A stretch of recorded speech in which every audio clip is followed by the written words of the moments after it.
could we be given warning at the beginning of a programme if there's going to be anything about the Beatles, as all Beatle fans can make sure to listen, and have a chance to ring up other fans to make sure they are also listening.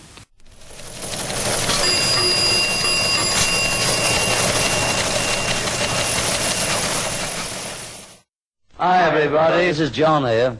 This is Paul, George, and Ringo.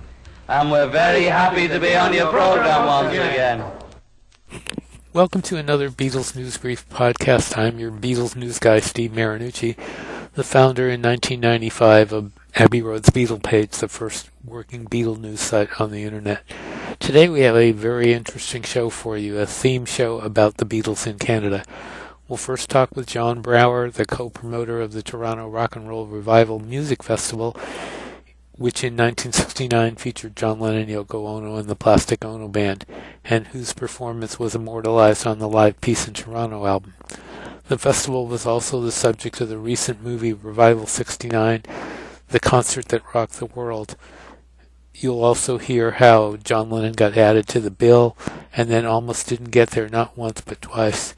And we'll chat with Piers Hemmingsen, the foremost authority on the history of Canada and the Beatles. We'll have all that and much more, so sit back and enjoy.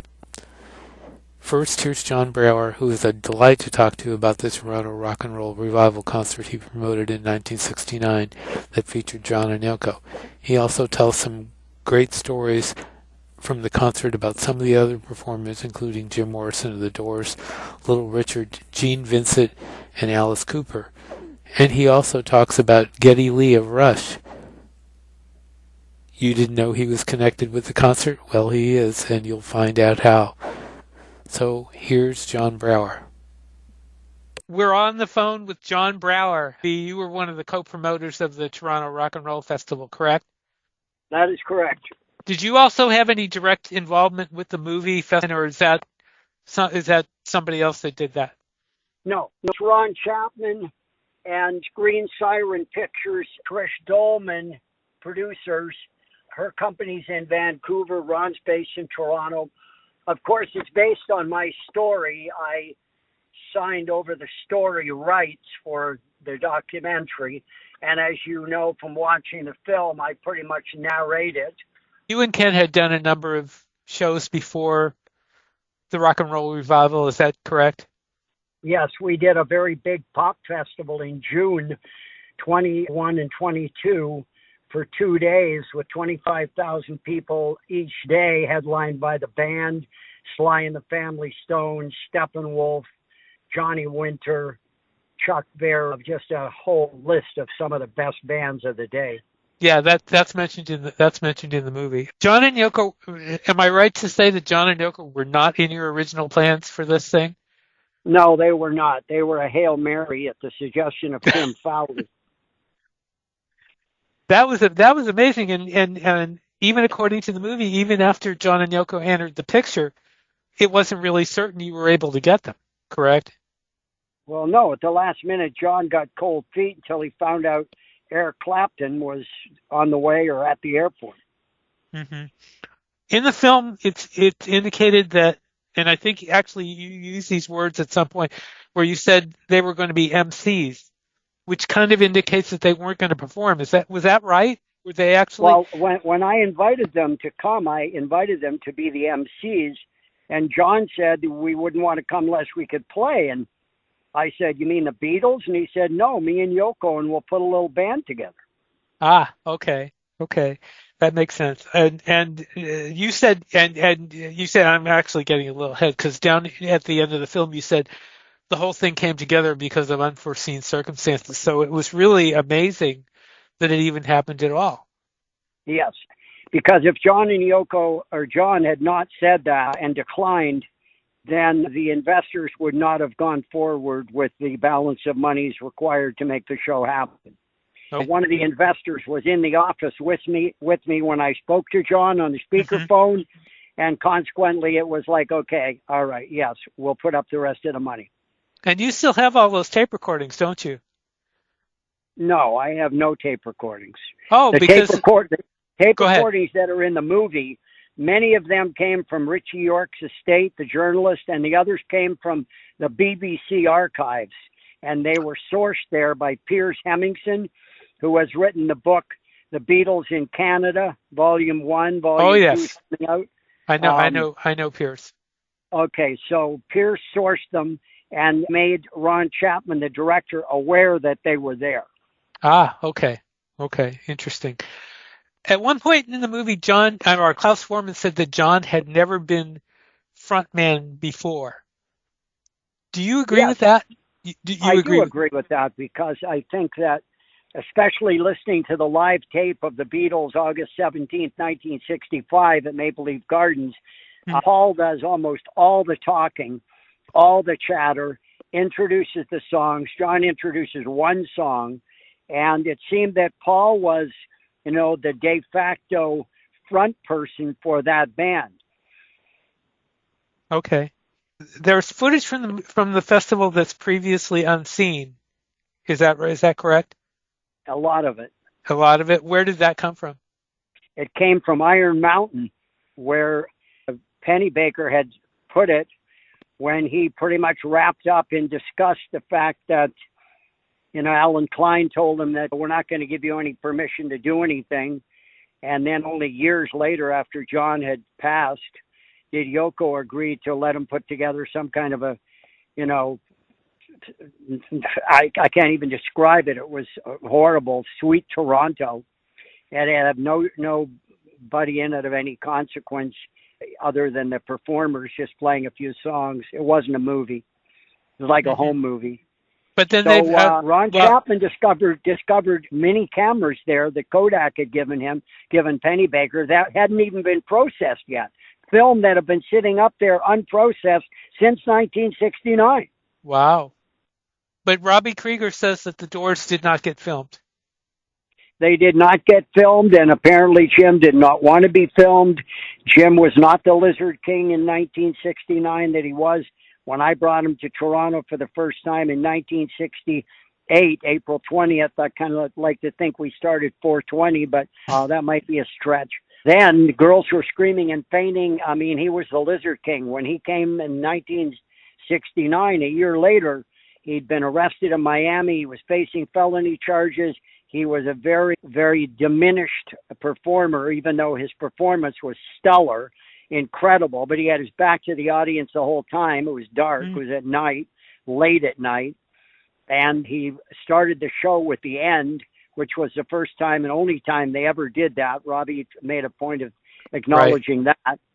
And the compliment that he gave to the other performers in the beginning was just magical. It was like, that's almost my favorite part of the movie is what Jim said.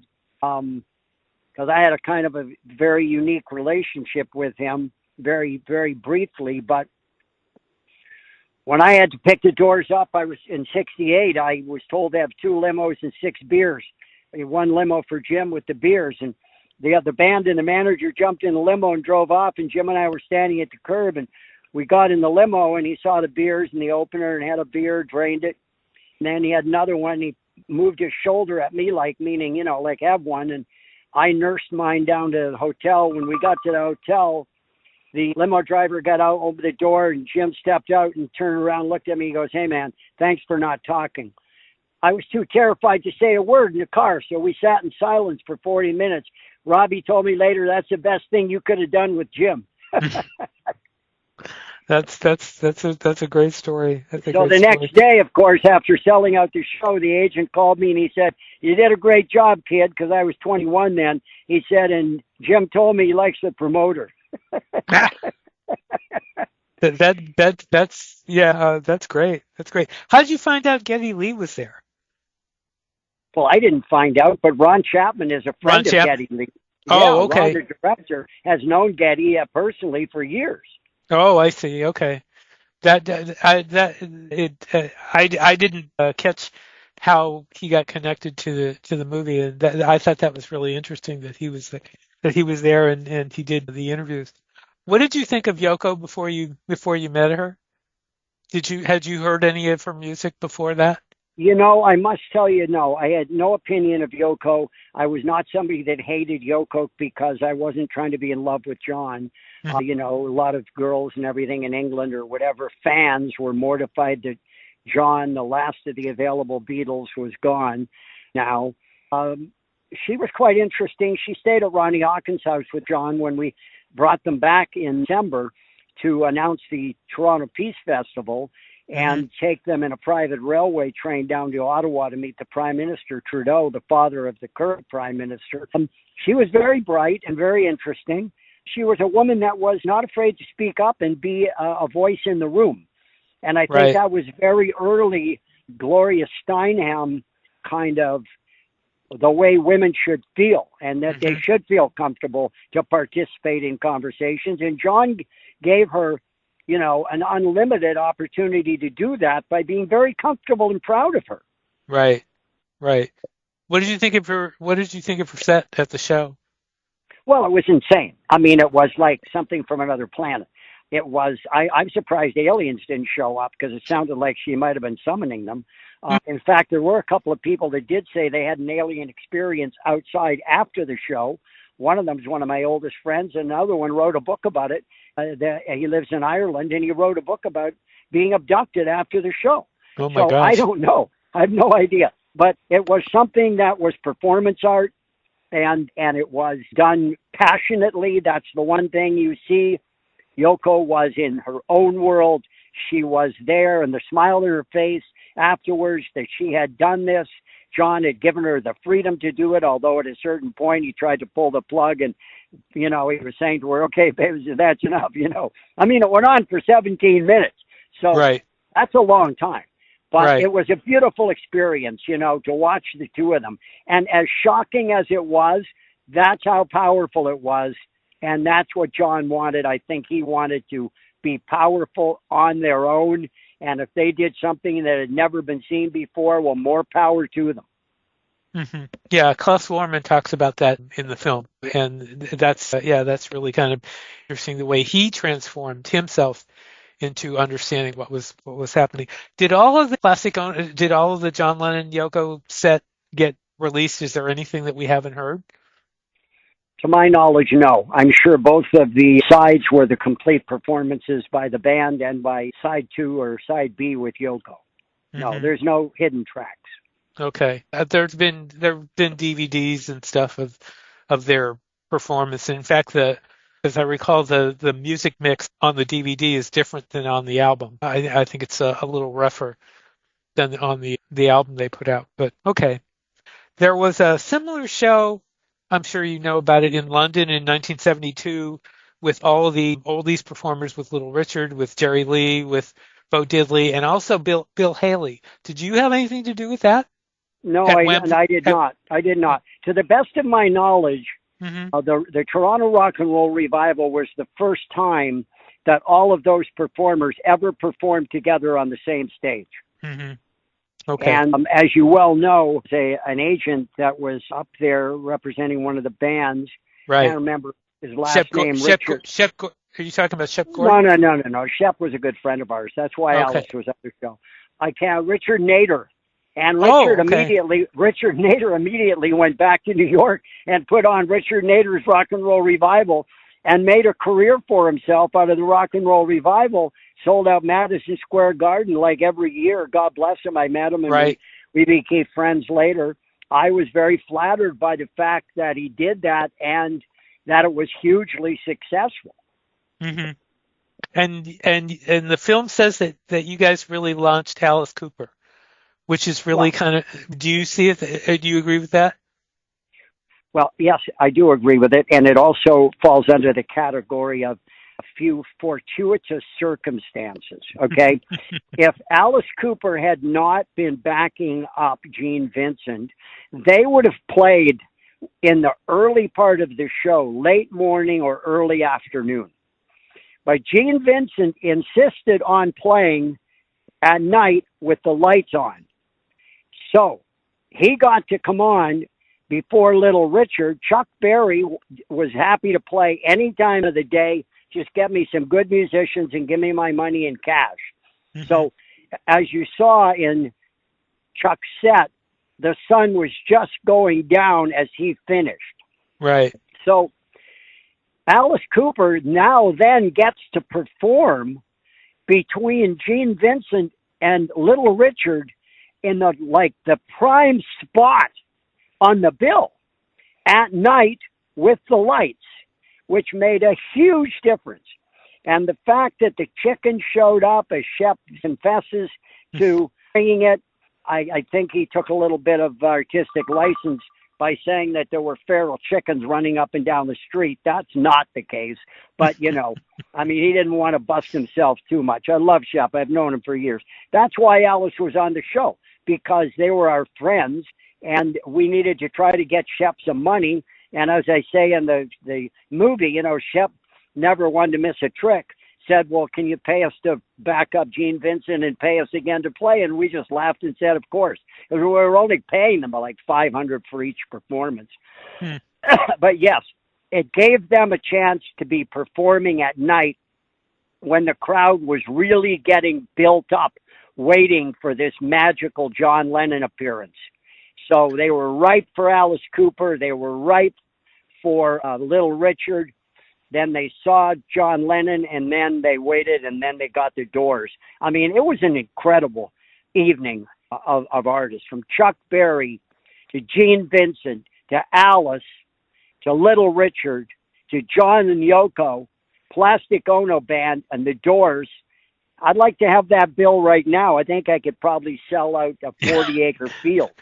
I bet you could. I was telling you that I had found something today in my doing research. I found an interview that John did, and I'm not sure what paper this is from. I'm guessing maybe the Daily Mirror. And he talks about how he connected with you, and he said the whole thing was a laugh because I got the call at 9:00 on Friday night, left Saturday morning at 3 a.m., and before they'd even hung up, I had the group together. He said it was a fantastic bill. Little Richard, Chuck Berry, Gene Vincent, Bo Diddley, Jerry Lee Lewis, and the Doors, and Yoko did a number which was half rock and half madness, and it really freaked him out. After Yoko had been on for about a quarter of an hour, we all left our amps going like the clappers and had a smoke up on the stage. That's when they stepped and the whole crowd stopped, and the whole crowd was chanting, "Give peace a chance." Yeah, I know. It was a magical moment for John because he, as he said, later, he hadn't been so excited or had such a good time in his whole life, because here was an audience of over 20,000 people giving him acknowledgement that Give Peace a Chance meant so much to them that they wanted to sing along, and they were lighting the matches and lighters that Kim Fowley had requested. Now, Melanie had candles on stage at Woodstock. There was another band that asked people to light matches and lighters, but this was the first time that a performer had been welcomed to the stage with matches and lighters, and it was appropriate that it was for John Lennon to assuage his fear. He was always known to be nervous before going on stage, even back in the Cavern days and in Hamburg. So Kim Fowley, the movie should have been dedicated to Kim Fowley. Had I had any kind of control, I would have insisted that at the end, this movie is dedicated to the memory of Kim Fowley. Because, first of all, Kim Fowley suggested that when we were going to cancel the show, you must call John Lennon and invite him. And John went for it. Kim Fowley told me he won't be able to say no. He loves all these bands. And John went one step further and said, we want to play. And then the matches and lighters created a magic that night. And that's what inspired it to continue to this day, where it's a tradition with cell phones. It's that festival, that experience, that night. Yeah, Kim Fowler was, that was the thing that I remember from, because when I got the album right after it came out. And I remember, him saying, "Give peace a chance, John," and, the way he introduced them coming on stage was just really good, and it really, it really was powerful. So, I got to say about the film that it was not what I expected. I really liked the fact that you had all the background information. I was just expecting like you said about the documentary that had been put together earlier, just a rehash of performance, but it's a lot more than that, and it's amazing that you guys got it going at all after all that craziness. I mean, that it happens. It's mind blowing that you got it done. Well, I credit Ron Chapman. I mean, he pulled off a miracle here because there were a lot of roadblocks along the way. There were a lot of challenges for him, and he resurrected footage that, would have never seen the light of day, and assembled it into a magical movie. And I still say that Revival 69 is one of the great biker movies of all time. Talk about that, because I didn't even mention it. The bikers really had, I mean, Gimme Shelter, the Hells Angels played a big part in that, not in a good way. But in this case, it was a different story. They were, they escorted John and Yoko into the area, into Toronto, from the airport. And well, they did, yes. And that was really different than what happened with the Hells Angels and the Rolling Stones. Well, the energy was John Lennon and Peace, and the energy at Altamont was the Rolling Stones, and a lot of drunkenness and a lot of stoned, and the Hells Angels being out in the crowd and everywhere. You notice in the movie that Edjo says, and John gave us our own section in the stadium. Well, right. Yeah, I did. Because I didn't want them mingling all over the place with people and feeling uncomfortable, or people feeling weird because they got 6 bikers sitting in front of them. No, right. I gave them their own section of the stadium. And the other thing is, people have said, and I'll share this story with you. People have said, how was it possible that 100+ bikers were drinking and smoking dope and whatever in public right out at the airport? If that was happening now, why weren't they all arrested? How did that happen? Right. Well, our financial backers were the 2 young Eaton brothers, Eaton's in Canada department stores, which at that time the Eatons were as close to royalty in Canada as you could get. Eaton's were the largest retailers. Their catalog was $1 billion a year just in mail order. And the police were basically told, you know what? No matter what, hands off, just let this thing go down and get it over with. Okay. Well, John, congratulations on the story being told, and it's a great, it's a great movie. They did a good job, and your part in it is really nice. Is John Walker still alive? Ken Walker still alive? No. That's another little funny story. Kenny's not with us. Neither is Thor Eaton. When Ron. Like, if you would see me now, well, I've had friends say to me, when they saw the movie, wow, you look rough in that movie.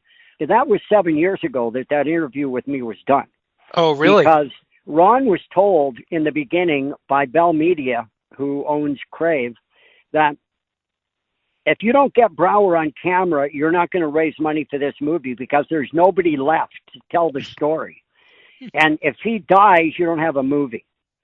So he called me and said, you have to be so-and-so place tomorrow at 2 p.m. for 3 hours on camera.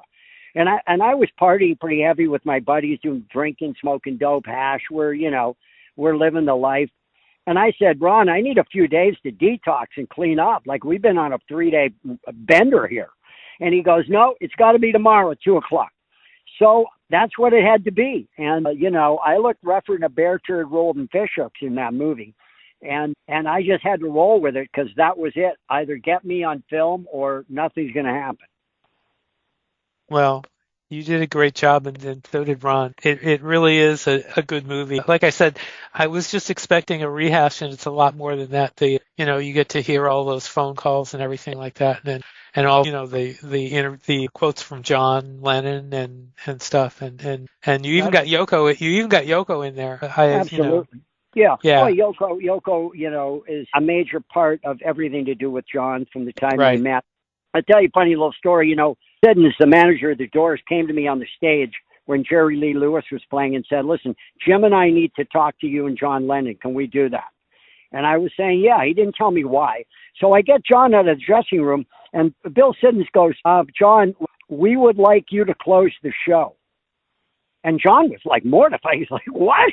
John was nervous enough about playing. Now the Doors want him to close the show. They want to go on before him.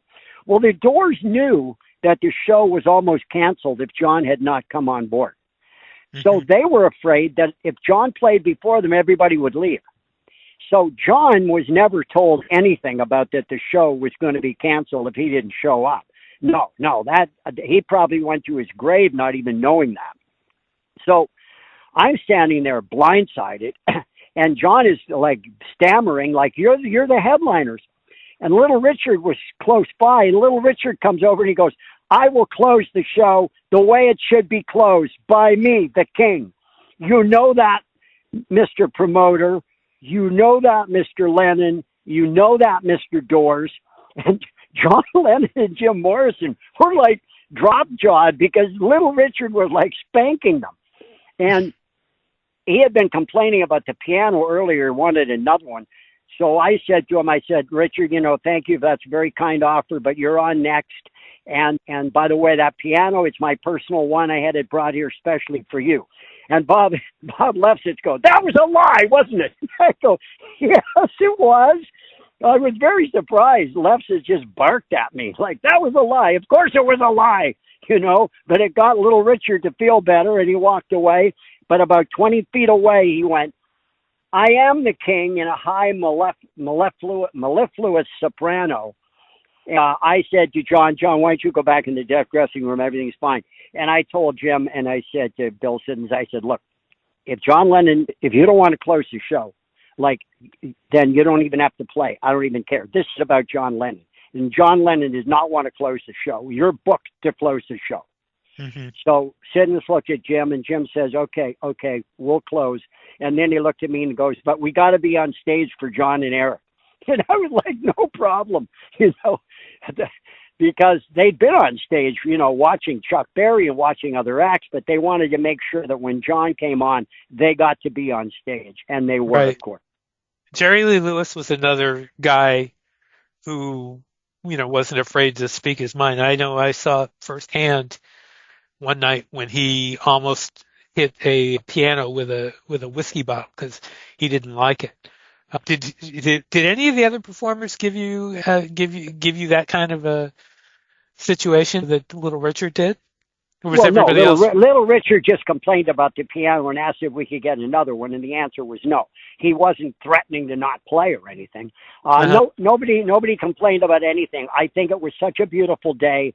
The magic and the excitement of everybody knowing that John Lennon was on a plane, that it had left London, and it was going to land here, and he was going to be brought to the stadium. I don't think a lot of people realized that 80 motorcycles were going to escort him and drive into the stadium and park on the track near the north wall, because all these bikers, they weren't leaving their bikes out on the street. You know what I mean? I had to open the northwest gate, and bing, bang, boom, they came in, and that was it. That was the most incredible moment. I still get chills thinking about it when we came into the stadium.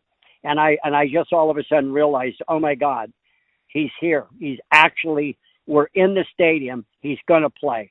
It's happening. If another film project came your way on this content, what would you want it to do, or would you even consider it? The documentary was a Hail Mary because I had been pitching a script that I started writing in 2009 called variously over the years Pop 69 or Rock War Peace or John Lennon Ate My Lunch. And we are still now campaigning to have that made into a feature film. And what it does is it tells the story of myself, my wife, my friends, my partners, and all of the things going on in our world as young 20s, early 20s people dealing in this magical world of being the big rock promoters in a very big city and in 1969. And it's a really fun it's a kind of not a comedy, but it's a romantic comedy. There's, affairs going on and a little bit of, I won't spoil anybody's impression of it. But it's a fun movie, but it's also a beautiful movie. It's a very romantic film. And I have a representative now who is shopping that based on the fact that, the documentary has done so well and been received so well. And when people see it, they go, wow, yeah, there's a story about all of these people. Yeah, there is. And here's the script. So I am looking forward to the possibility of that getting action. But that is what we were shopping and working on when Ron Chapman, I haven't told you this. I was having a New Year's Eve party at my apartment at the Thompson Hotel in Toronto. And a little after midnight, this was like 7 years ago, Ron shows up with another guy, and everybody's drunk. They're on mushrooms, they're smoking hash. And Ron comes in and starts yelling at me, literally, "You have to let me make this movie. You're not going to get this movie made. I told you that. I can get it made." And I was like, "Ron, okay, please." Like, I'm on mushrooms, right? I'm like, "Ron, please. Okay, if you just be quiet, I'll let you make the movie." And he came back the next morning and he got me to sign a one-page offer, that he could go out and shop this, and came back with a nice, attractive deal for me like a month later. And that was it. That's how that doc got made. Congratulations and good luck on the other film. That would be nice. Like I said, what was really unique about this film was it's not just a rehash of the festival, it's the story behind it and all the interesting little tidbits that are in it that that people haven't seen. Well, also the animation added enormously to it because you were able to put faces and characters behind these tapes that Piers Hemmingsen was aware of were in the BBC archives. And once Ron Chapman got to hear those, it gave him an entirely different opportunity to expand the interest level of the movie by creating scenes with animation that would never have been able to they would just be voices. Right. Yeah. Piers has done some great work documenting his the Beatles work in Canada. Yeah, it really is. We have a project currently now to get the tapes that he has that were the Beatles live, August 17, 1965 at Maple Leaf Gardens. Doug McClement, the foremost sound engineer in the country, discovered that they were half track, not quarter track, and the sound is unbelievable. Bob Ezrin, we took him in. Bob and I went to high school together. Bob Ezrin came in to listen to him, and he just sat there. He said, "It's like being on stage with the Beatles." Wow. It's just literally like being on stage with the Beatles. So there was a big story written in Billboard about it, and then it was covered by the London Times. The Toronto Star did a full page. And tomorrow we are playing the tapes and the press conference for the woman, Karen Bliss, the writer, who broke the story in Billboard. And we're giving her the next level of how we want to take this out and keep it in Canada. In Canada, we're kind of under a little bit of pressure like Greenland and the Panama Canal, where Trump has got his eyes on us, and it's like a doe, in the headlights, or we don't know if this mountain lion is going to come out of the woods and kill us. So there's a lot of nationalism up here. So we're going to do a campaign that Karen's going to launch in the media around the world of keep the Beatles in Canada, keep these tapes here. Let's get a corporate sponsor. Let's get them donated to the National Music, Archive or whatever it is in Calgary, National Music Center, and the University of Toronto Listening Room, and keep them here. Let a corporate sponsor, Live Nation or Apple Music or somebody come in and buy them and put up the money, which is going to be used to print the second book and do reprints of the first book and market them properly. These books have never been marketed properly. God bless Piers, but he did everything he could to get that first book done, and then was lucky to get some distribution on it in England and, sold out here. But that book needs to be something that Canada celebrates, because the Beatles were here on the radio and in our stores for a year before they were in the U.S. And it's one of the great untold stories. So we're looking forward to that, the Beatles in Canada, Volume 2, and reprinting Volume 1. So I've seen the first volume, not the second, and the first volume is just incredible. The second one is incredible as well. I I'm was sure it chosen, is. honored to write one of the forewords. Richie York, who's not with us anymore, legendary journalist, he wrote the foreword as well. So the two of us are, him from up in the sky and me from down on the ground. They're very proud of that book and very anxious to see it get its due in the international awareness of the Beatles. And I think these tapes are going to make that happen. It's like a 360-degree situation where the tapes sell, they finance the books, and the books promote the Beatles again. So it just keeps going around in a cycle. Mm-hmm. Yeah, no, that sounds really good. There's another wonderful Beatles book called Fashioning the Beatles by Deirdre Kelly, which is about to get its due as well. It's a brilliant book. It's been reviewed amazingly well everywhere. She's been in London with it. She's been in Japan with it. And it tells the story of how the Beatles' clothing influenced the look of each of the periods of time that they changed from one look to the next, to the next, to the next. I just finished it. Is she Canadian also? She's Canadian from Toronto. She's the editor of the York University paper. She's also been a celebrated journalist in Canada. And this book is marvelous because it's a story that's never been told. And it's fascinating. She spent years researching it, traveling to England, finding these clothing people that had made the suits, guys my age that were making the clothes for the Beatles, how the Beatles would find clothes, and Mary Quant and all these people, French people, Italian designers, American manufacturers, J.C. Penney, things like that would take these looks and translate them into mass market products, and they'd be sitting waiting for the next Beatles look and the next Beatles look.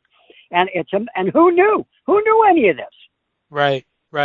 So Fashioning the Beatles by Deirdre Kelly. I really want to give a shout out to that. Okay. One thing I was going to mention, and you mentioning her brought it back to my head. I love the fact that you had comments from Richie York and Robert Christgau, Yes. two very respected rock writers who influenced me in my career, and I was really glad to see both of them in there. Is Christgau still alive? I'm not sure. I'm not aware if he's... Yes. I do believe he is. Absolutely. Okay. I have yet to meet him. I knew Richie York had passed, but I wasn't sure about Christgau. So that was nice to see them in there. Do you have anything else you want to comment on, John? Oh, I'm pretty good at answering questions, but off the cuff, I'd have to start telling you stories of other events and all that. We'll get into another one sometime. Yeah. I did the 2-hour interview with Bob Lefsetz. If you to that, you might get some ideas for going off into a 1-hour story about some other event. John and I tried to do the Peace Festival. It was like, it was a brilliant idea, but, we were very naive, both of us. We had no idea the political machine that was going to chew us up and spit us out. And we struggled after that collapsed, but I managed to pull off Canada's Woodstock, the Strawberry Fields Festival in August of 1970, which to this day is considered one of the great festivals of all time. Because who was on that? Who did you have Led on that? Zeppelin, Grand Funk Railroad, of course, Alice Cooper were big stars by now. 10 years after, Melanie, just Sly and the Family Stone closed the show Monday morning. It was 3 days in the woods, and yet you could drive around the track, the Grand Prix racetrack, and park your car, and then you could camp out at your car. And so unlike Woodstock, where people had to abandon their cars, walk for miles, there were over 8,000 cars towed at Woodstock. A nightmare. Never mind, you just survived Woodstock. This was 3 beautiful days and nights, and the bands played, and people had campfires at night and sing-alongs, and it was absolutely magical. So I was able to pull that off out of the phoenix, out of the fire of the Toronto Peace Festival. But there's some great stories in there. And, of course, the Heatwave Festival, 1980, the first, last, and only punk rock festival, or new wave festival, at Mosport again, just one day, headlined by Elvis Costello, his only North American date that year. The Rumor Rockpile, the Pretenders, Talking Heads, the B-52s, Canada's Teenage Head, Canada's group The Kings, I mean, another incredible one-day show where Right. Talking Heads debuted their 9-piece band. I mean, these are some of that was the last show I ever did. It was such a great show. I decided, you know what? This is my swan song. I'm done. I'm not going to promote these shows. This was the last one. It's one of the great shows of all time. Did you do anything with any of the other Beatles at any point? I met George Harrison at Dave Mason's wedding. Other than that, no, I did not. Didn't meet Ringo and never met Paul. So you never promoted any concerts with either of them? Okay. No. Okay. John, this has been a lot of fun. Thank you for doing this and taking the time and dropping all the story. They were great. And I want to recommend the movie to everybody. It's Revival 69. I got it right that time. You got it right, fabulous. I got it right. It's always an honor for me to be interviewed and to be able to talk about these wonderful events and to share them with people that are contemporaneously looking at them as history for the most part, because I want people to know that there was a rich history back then, that there were young people that were like I would consider them like the techies, our putting on concerts was like a startup. Okay. And there were a lot of people doing it. Some of us were fortunate enough to be able to be in an environment and city and have the financial wherewithal or opportunity to be able to do these bigger things. And I just want people to know that, a shout out to anybody in their 20s right now.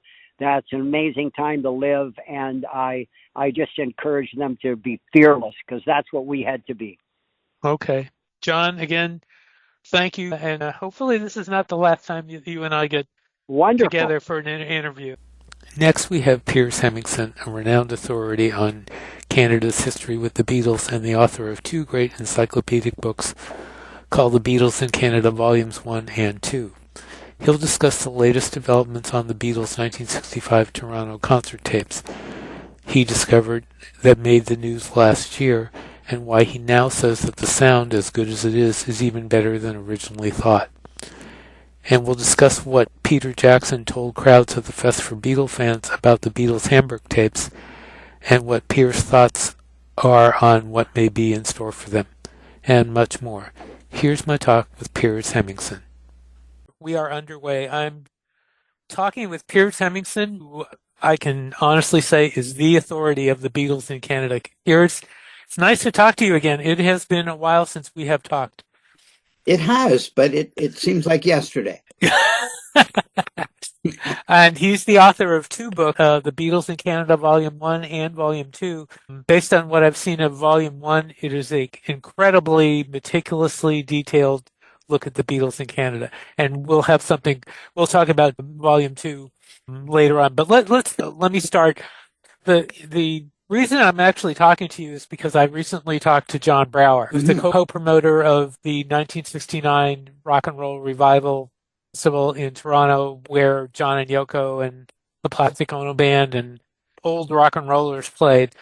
He told me that there had been some recent developments about the Beatles' 1965 Toronto concert tape that you have, and that you recently met again with Karen Bliss, the author of the Billboard piece about the tapes, which the Toronto Star reported had been heard by Apple in 2015 and rejected.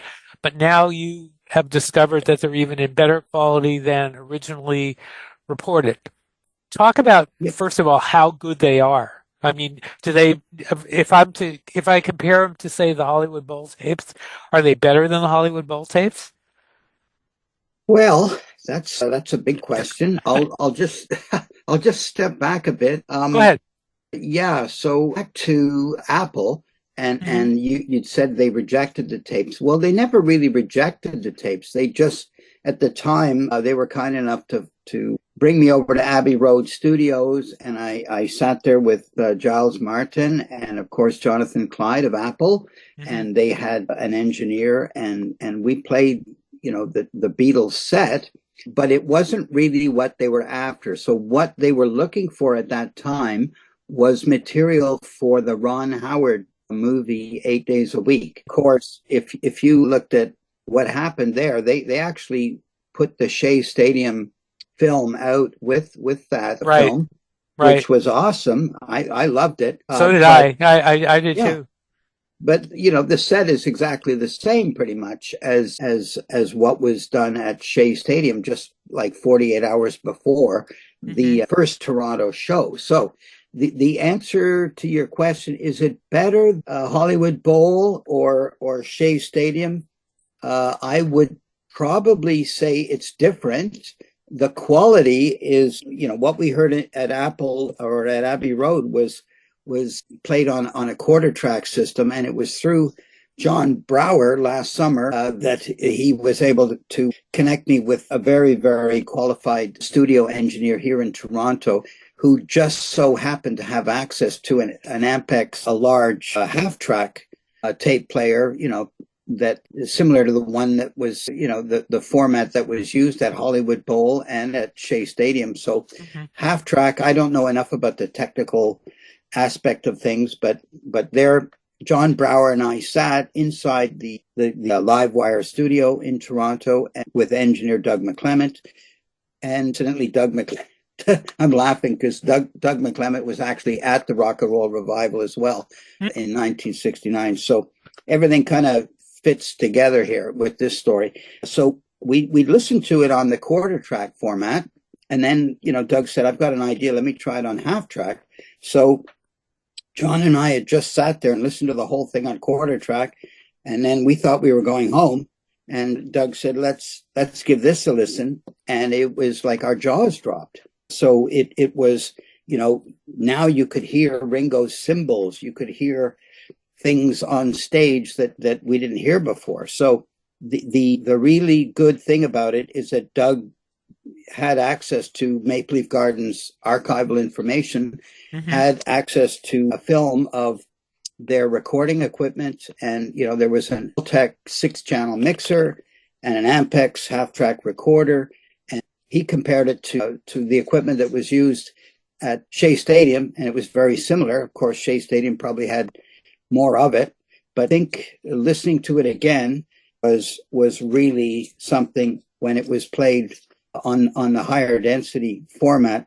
And then John Brower also has a good friend named Bob Ezrin. That name may be familiar to you. He was from Toronto. He was involved with The Wall by the Pink Floyd and other, Alice Cooper at his start of his career.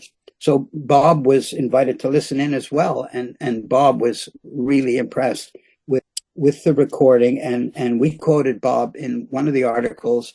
Bob said, it's like being on stage with the Beatles. So you hear them working, you hear the banter between Beatle banter.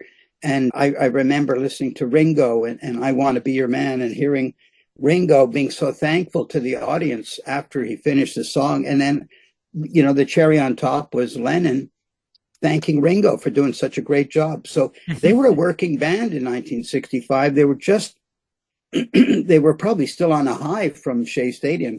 They'd never played to, you go back to Hamburg, they weren't playing to, however many thousands of people that they played before at Shea Stadium. So it must have been a real high for them. So I think overall, I'd say that the recording starts off a little bit shaky because maybe, there was so much screaming and the people that were running the equipment up above probably were focused on the Beatles and weren't focused on the actual meters. But after, I think, the second song, things really improve. They really do.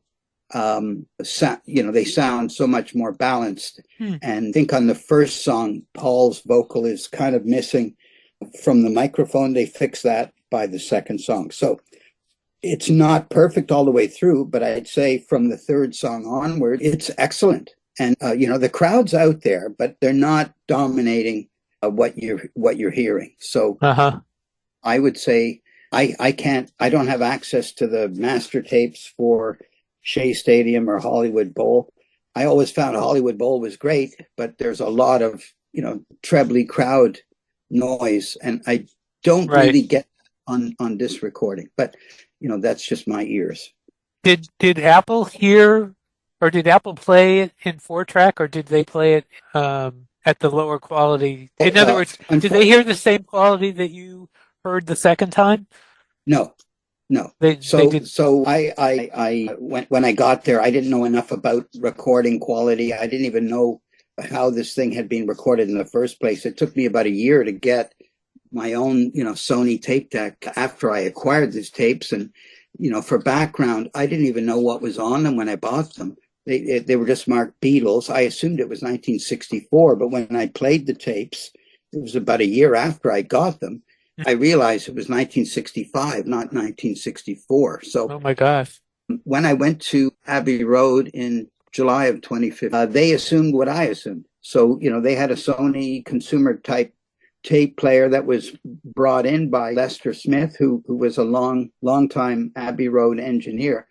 And, it was really, they were really interested in whether there was anything they could use for their film. So I don't know if they were really looking at overall quality at that time, but like I said, they didn't reject them. They just passed said, over. Yeah, Jeff Jones very kindly just said, look, not at this time, but maybe sometime later. So here we are now. Good God, it's almost 10 years later. So when we heard this revelation, if you will, in 2024, and that, this was like a bolt of lightning for me. It's like how these tapes were filed away in a drawer after that 2015 visit, and I didn't think much about it until I was at the Fest in Chicago last summer, and they had a Zoom call with Peter Jackson and Michael Lindsay Hogg, and they were talking about the Star Club tapes and what Peter was doing with them, where he mentioned that his software, he calls it MAL, I believe, that it worked with original tapes. It was an evolving type of software, and it was promising, but the Star Club tapes weren't quite ready yet. But stay tuned. That was the message I got, and I said to myself, "Hey, wait a minute! I've still got those original tapes, and after 10 years, nobody else has come up with another set. So I'm assuming these are them. These are the only ones. So you have like Hollywood Bowl, you have Shea Stadium, and because Brian Epstein came to Toronto after the Shea concert, I sort of thought, well, maybe they just decided they would tape it as a backup for the film that they had made at Shea Stadium, maybe thinking that maybe the sound wouldn't have been any good, or to have a second set of tapes might have been a good idea just to have for the film. Has Apple come back and shown any interest, any new interest yet, or is it too soon to ask that question? Well, I mean, I keep Apple in the loop all the time, Okay. so they know about the new format, and I have provided them a sample that they can compare. And so, working with Apple is they're a great organization, but this is, I guess, in one sense, there's nothing new in terms of songs, but it's the fact that it was recorded in this. I mean, there were nine concerts in Canada between 64 and 66. This was the only one that was recorded on a half track, professionally recorded. And of course, the tapes have survived. So my initial worry, Steve, was that these tapes, after 10 years, might have been in bad shape. But again, we got very lucky that there is one little splice that was done at Abbey Road, but that can be easily fixed. I mean, it's just it's a very short, like 1 second drop. It was a splice down at Abbey Road. What was that? Well, when over time before I got the tapes, somebody had twisted over one piece of tape, so it had to be spliced. That's just, I see. I kept the little piece of tape they took out, of course, but it's a drop that we were able to fix even here in Toronto. So I think that's, I mean, if everything in life was perfect, that would be great. But there's always some little thing. But I think it's the least to worry about. Honestly, you wouldn't even know. I've heard the patch. You wouldn't even know. You suggested in one interview, I think with the Toronto Star, that the concert might have been recorded without Brian Epstein's knowledge. Do you still agree with, you still hold to that? Do you think Brian knew Um, about the recording? well, I've asked somebody who's far more knowledgeable Hmm. than I am over in the UK, and you can guess who that is. Mhm. He didn't think that there was any documentation about it, and he of all people would be the person I would consult. Right. First name is Mark, Yes. and so you can theorize that if he didn't know, why would somebody try and do something that was totally illegal and go to all that expense? They had the same system in the press conference. So there's two tapes here. One is the extended press conference in Toronto on that day. There's also all of the opening acts. The MC, Sounds Incorporated, Brenda Holloway, King Curtis with Cornell Dupree, all of that. I mean, there's 39 songs, Steve. Wow. You're getting the entire concert, the whole afternoon. You And were of trying. course, Go ahead. sorry. Yeah, I I, mean, they were late coming back from Shea Stadium. There was a problem with their chartered plane. So the afternoon concert, as far as I remember, what I was writing about was the afternoon show didn't start till about 10 to 7 in mm, the evening. So they basically did two concerts in one evening, and it was still very hot inside Maple Leaf Gardens. So lots of interesting things happened that day, but there the tapes record everything. mm. Wow, that's fantastic. You were trying to sell those tapes. Did you sell them? No, we just in one of the articles we talked about the fact that we're looking to raise funds to get not only the new book printed, you You're know, talking about you're uh, talking about Beatles in Canada Volume 2? volume two. Yeah, volume two is done, and we want to print it, but we also have a huge number of people that would like volume one as well. So Hmm. there's quite a things moved on after the pandemic. Printing companies that did this kind of work upgraded their facilities. They no longer print in black and white. They print every page in color, even if it's just black and white. So it's an expensive undertaking if we do it the right way. So that's what our plan is, to raise funds and deploy those funds to get all of these books out, printed and out there Have distributed. So Have you got a GoFundMe or anything like that in the works now? Or we are looking at that, hmm. and things take time, but Right. that's it. Everything's one step ahead, and 1 week to the next. We're getting closer. You also curated an exhibit in Toronto that closed in January called "From Me to You: The Beatles in Canada, 1964 to 66." What were some of the things that were in the exhibit? Okay, so that's actually, they extended that. It's running until the end of May Oh, at the good. National Music Center. People can still go there.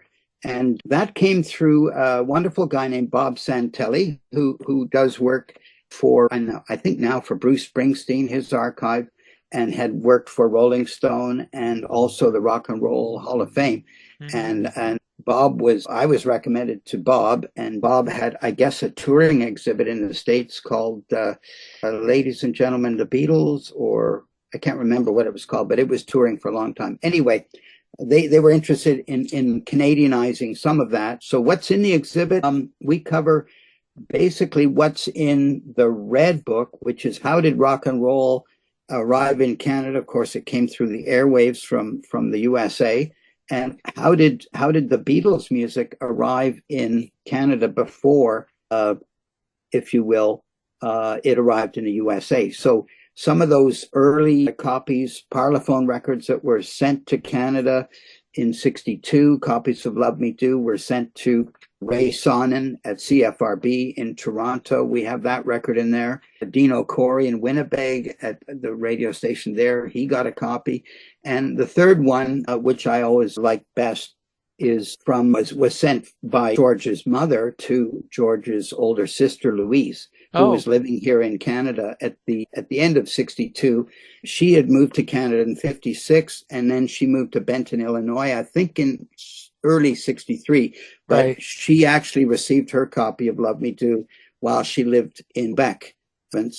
It was a Christmas gift, Christmas 62. So all of these stories are there. Plus, then we move into how did Capitol Records, a guy named Paul White, he gave Love Me Do a chance. So he actually signed the Beatles to Capitol in early 63, while Dave Dexter down in Los Angeles chose not to issue the first 4 Beatles singles on Capitol.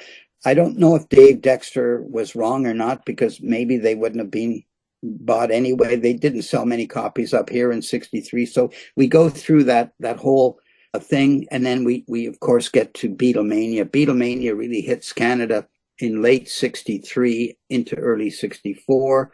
There was, I guess, a couple of people I worked with from the States, great people, Bruce Spicer and Jeff Augsburger. They donated some really, really cool items from their collections. There's a Eaton's department store Beatle bar exhibit that they had Beatle bars in the summer of 64, like every kind of Beatle item you thought of. And then right next to that was a Beatle fan's bedroom. So, they went shopping at the Beatle bar, then they brought the stuff home. They had wallpaper, they had everything you could think of. And Bruce generously donated his Canadian Butcher album. I mean, there's not many of those out there, I'll tell you.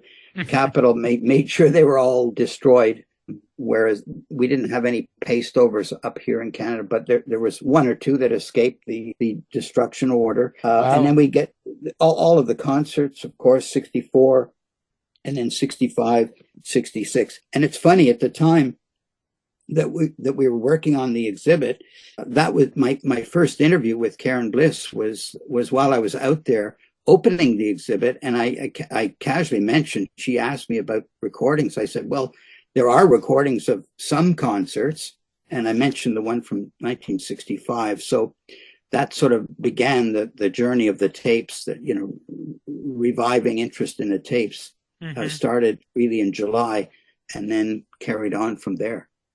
You mentioned Eaton. John Brower mentioned that to me when I talked to him. And it should be noted again that Eaton's was a big company in Canada. They were, I guess, he said they were kind of the biggest retailer in Canada. Is that, am I inaccurate about that? No, you're 100%. They're like, they used to be like Macy's or AC Penny, like they were right across the country, large department stores with record bars. They sold everything, clothing, furniture, appliances, all of it. And the 2 Eaton brothers that financed, if you will, the rock and roll revival. John Brower worked with Thor Eaton, and they were about to pull their money out of the rock and roll revival, and then some bright guy from California named Kim Foley, he suggested that Brower contact John Lennon, because all of Lennon's heroes were going to be playing in one day, in one afternoon, evening. Right. Yeah. So yeah, it's all connected.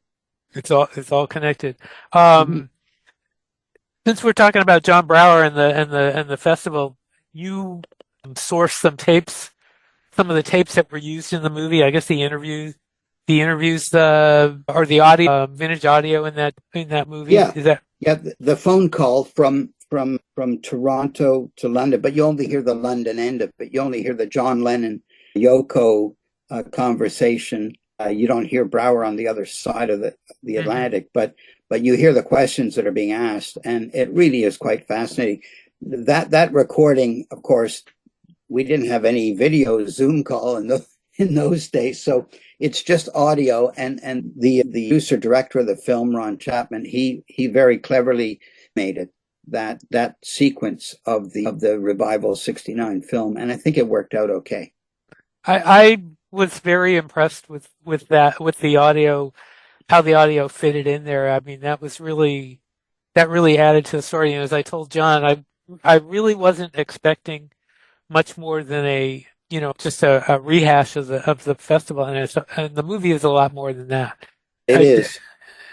It really, yeah. I mean, it was really a surprise to me how good it was. It really was great. It's funny. I've been working with John Brower for, many, many years. before I actually surprised him one day. We were having breakfast in Toronto, and we were meeting at a restaurant. I brought my laptop, and I had my Sony headphones that I'm wearing right now.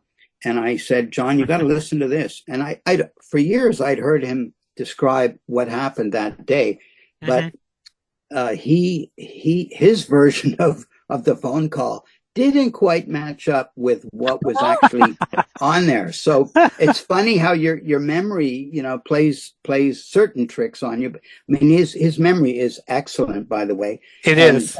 But to see his face when he was listening to the Lennon, Yoko, and the other side of the conversation, it really was a memory I'm never going to forget.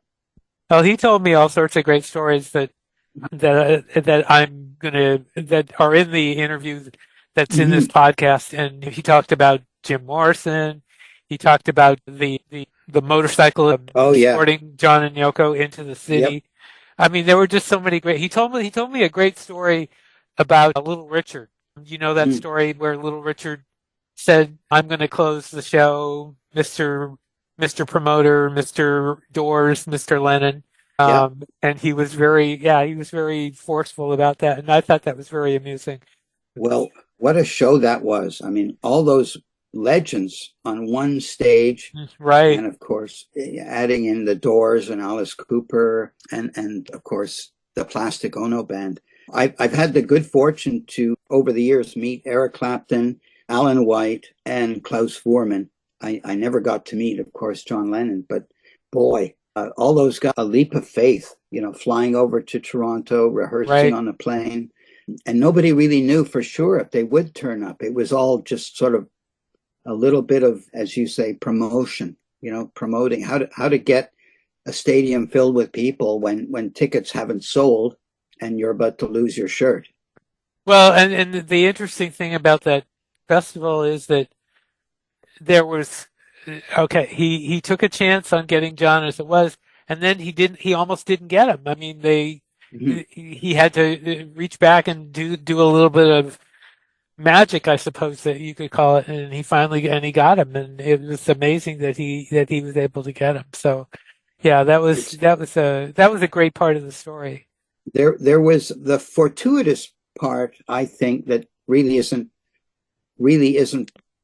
part of the film so much, was that Rich York happened to be at Apple, to interview George Harrison. He'd already booked that interview, and he was sort of drawn into that room while John was on the other end, and he could vouch for John Brower. So having somebody there from Canada who could vouch for, this was a real offer. This wasn't just somebody, cooking something up. This was happening. Right. That is in the movie about Richie York, and it's great. So let me ask you about the Hamburg tapes. I don't know if there's really. You said you saw Peter Jackson talking about this at the Fest for Beatle fans. So talk about exactly what's going on there, and is there has anything moved on this? Is this for real that they're working on this? Well, what he told the crowd, in the room was that he purchased the original tapes from the estate, I guess, of King Size Taylor, I'm guessing, or whoever owned them, and that he was working on them. And I think these are, you will know, these are from Star Club, but when they had Ringo, right? It was December of '62. They were issued as a double album back in the '70s. But I bought that thing and the quality wasn't very good. So I think the thinking is that his software will do something amazing with those tapes, right? So that they're more listenable. I think the problem for a lot of younger Beatle fans is that the quality of some of the early stuff isn't very, they're used to hearing stuff on a download or a stream, and it isn't. I mean, it's tough to listen to, right? And so I think that would be the ultimate, just like he did for the Get Back project, the film. I mean, what a refreshing thing. And I think that's what, I followed Peter Jackson with his World War I film and what he did with that. He is amazing. So how that comes out, we don't know. I mean, I haven't heard anything since then. So all I can think of is what he said was that, it's promising and it's not there yet, but they're going to get there. So he doesn't seem like a guy who's going to give up on something like that. You've probably heard some of the many versions of that thing that have been floated out there by different fan projects. Some of them sound fairly decent, but none of them. But when you compare to what he did with Now and Then, they're not even close to that. And if Peter Jackson is able to do with those Hamburg tapes something close to what he did to Now and Then, it'll be amazing. It'll be incredible because those the performances on those tapes are amazing. They're stunning. They are so good on it. They really are. I mean, do you agree that they are phenomenal on those tapes? Oh, absolutely. Now, here's what a lot of people are talking about. I was in the UK in January, and 2025 is the 30th anniversary of Anthology. Right. So the rumor, I don't want to spread rumors, but the rumor that I've heard is that they are working on an updated anthology. So it is possible that some of these Hamburg era recordings might form part of an upgraded. I'm guessing, this would be another Disney Plus release. Yes. just like Beatles 64 and Get Right. Back and Let It Be. And then, I don't think the world is the same as it was in 1995, where we all wanted the vinyl and the CD and the VHS tapes and the CD or the DVDs. This will be about having something on a Disney Plus visual, platform. I guess they'll sell stuff too, but that's what I think is going to happen. I could be way off base, but they can't just reissue something like this when 30 years have passed and they have all this new technology and they have all this other material that they could throw into the mix. Right. There is on Facebook, I'm seeing it all the time that people do want physical stuff. But you're right. I'm sure that Disney Plus will have the first crack at the. So, yeah, we'll see where that goes. I hope that. I'm also. I mean, I was living in the UK when they were doing all this stuff in the early 90s and mid 90s, and I was a huge fan of the first Live at the BBC, and I thought that is the quality of that was great, and maybe they can even, who knows what they're going to do with all this stuff. I mean, there's so much they can do. Right. You mentioned earlier, and I just want you to give everybody the word about the volume 2 of. Actually, you do it about both books because you said both books are going to be available again, correct? That's the plan, and spoiler alert: volume 1 will be basically version 2 of volume 1. So corrections, new information. That is the plan for that. I mean, not huge changes, of course, but important changes. Right. And then the blue book, as I call it, picks up where the red book leaves off. The red book ends just as the first tour of Canada, part of that summer North American tour, is ending. So it goes Vancouver, Toronto, Montreal, and then that is kind of the end of the period covered in the red book. And now the blue book covers basically summer 64 all the way up and until 1970. We go up and until the Long and Winding Road, and of course the Peace Festival that John Brower attempted to put together. Right. And John and Yoko eventually, withdrew their support from the project for a number of reasons. But some of all the stuff, the Toronto concert, 65, 66, stuff that happened at Expo 67, where they premiered Sgt. Pepper, all the way through all the interviews, television, radio, the Canadian recordings. And then, of course, we have the three trips in 69, John and Yoko doing the bed in Montreal, the rock and roll revival, and then the third trip for the War is Over launch and the meeting with Canada's Prime Minister at the time. And then the Peace Festival that really was going to be like Woodstock 2, but of course it didn't. They were talking about having Elvis Presley, the Beatles, all of that stuff. It was a tall order, but God bless John, because he didn't give up. He put on a festival in the summer of 1970 at Mossport, same place that he had originally planned to have it. And of course, John and Yoko weren't there, but he did rename the festival to the Strawberry Fields Festival. So there was a kind of a nod to the fact that they had been involved at one time, and they weren't. You didn't go to the revival, did you?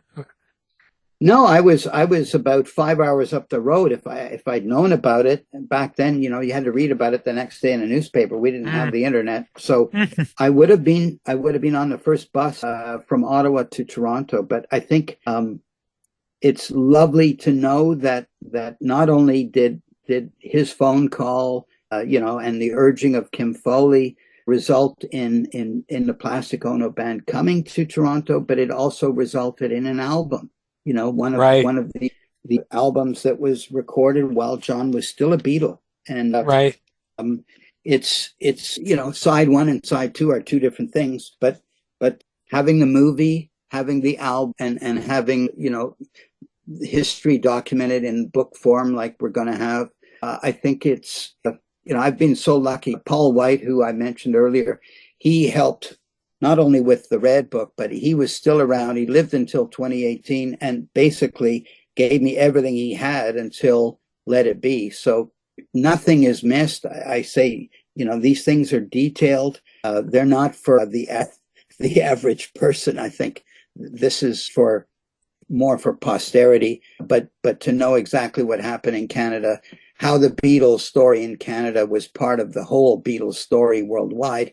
I think it's there's so many great books, whether they're from Sweden or Japan or, of course, the United States. The Beatles were a global phenomenon.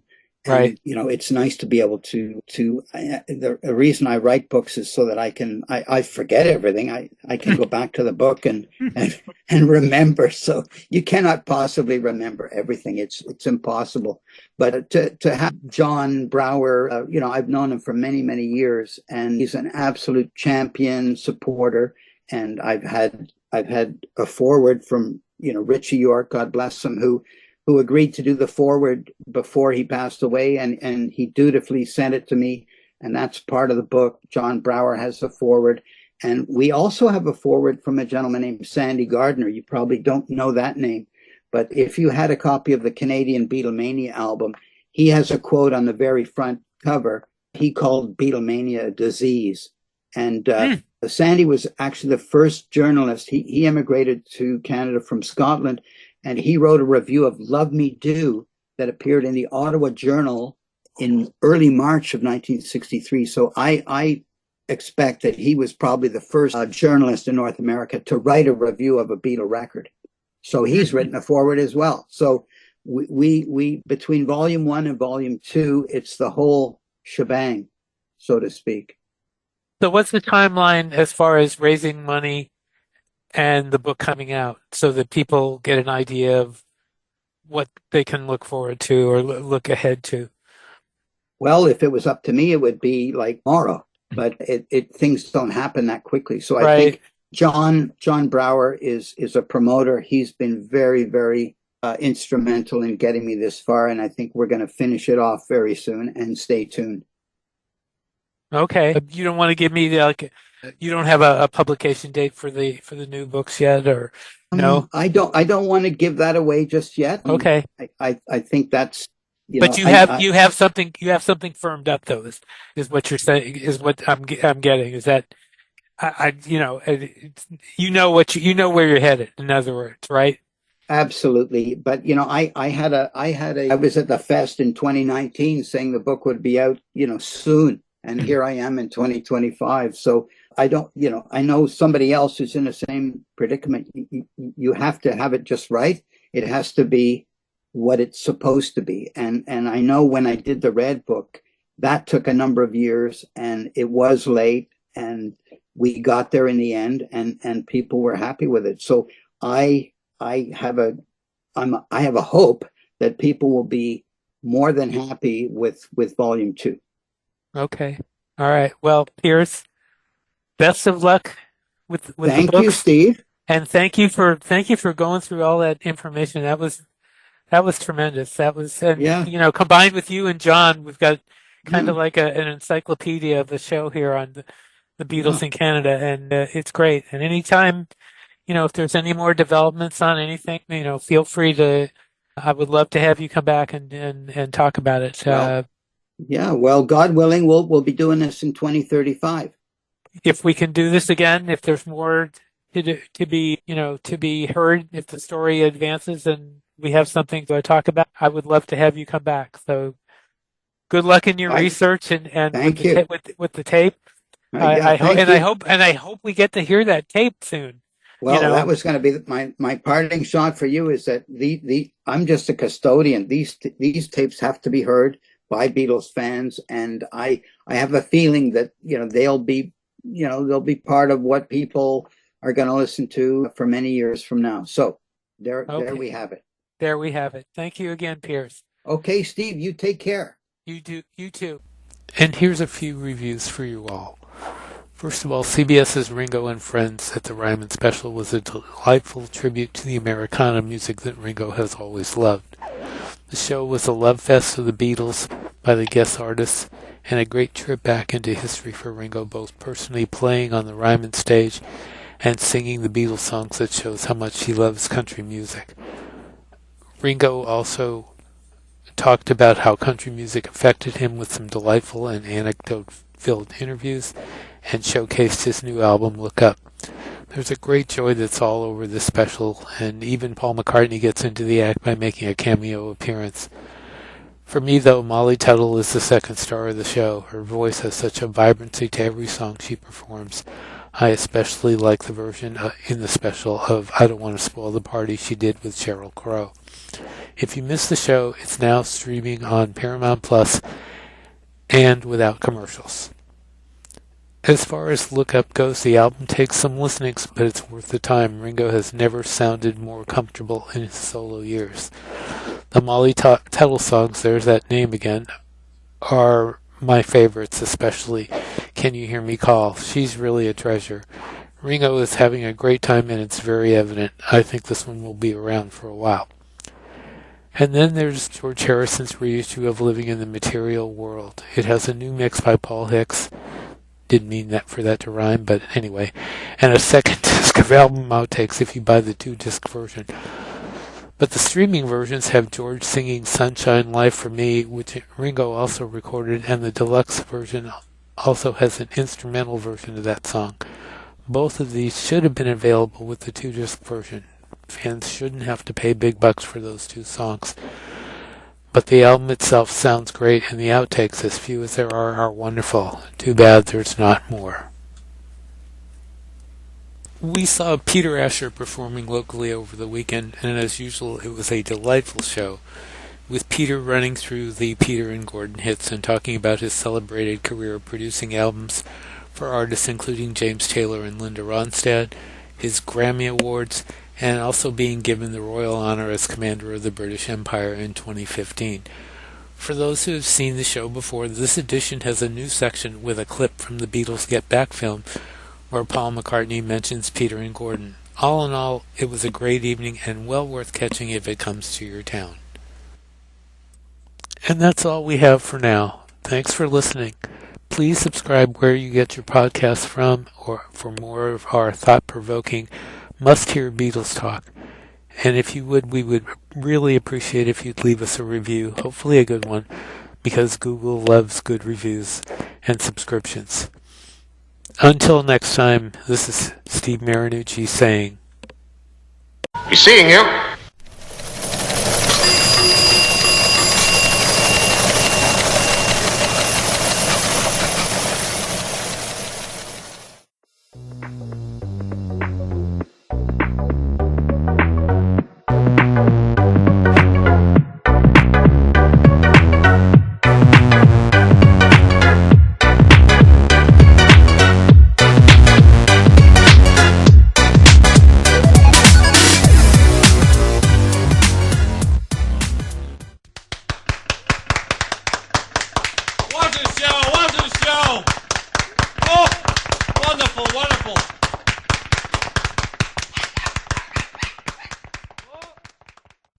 Keep that one. Mark it fab.